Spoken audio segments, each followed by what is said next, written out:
Hello everyone, আসসালামু আলাইকুম। কেমন আছেন আপনারা সবাই? আশা করি ভালো আছেন। আলহামদুলিল্লাহ, আমিও ভালো আছি। তো আমার চ্যানেলে আপনাদের সবাইকে স্বাগতম।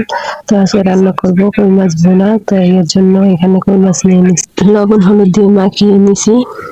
তেলের মধ্যে একটু লবণ দিয়ে দিয়েছি, দিয়ে এখন কই মাছগুলো দিয়ে দিব। সবগুলো কই মাছ দিয়ে নিতেছি। তো এখন আমার কই মাছ গুলো উল্টে নিতেছি। তো এই তো কই মাছগুলো উল্টানো হয়ে গেছে। তো আমার কই মাছগুলো ভাজা হয়ে গেছে, এখন নামিয়ে নিতেছি।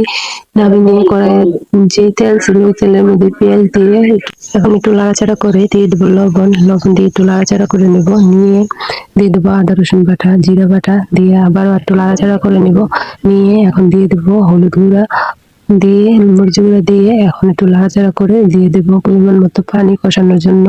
তো এই তো পানি দিয়ে লাড়াচাড়া করে এখন দিয়ে দেবো টমেটো গুলা দিয়ে একটু নাড়াচাড়া করে নিব। নিয়ে যখন কষানো হয়ে যাবে দিয়ে দেবো মাছগুলা দিয়ে একটু নাড়াচাড়া করে এখন দিয়ে দেবো ঝোলের পানি দিয়ে পানি দিয়ে নাড়াচাড়া করে এখন বলক আসার জন্য অপেক্ষা করব। বলক চলে আসলে দিয়ে দেবো ধনেপাতা দিয়ে একটু নাড়াচাড়া করে নিলেই এই তো আমার তরকারি রান্না হয়ে গেছে। তো আমার তরকারিটা কেমন হয়েছে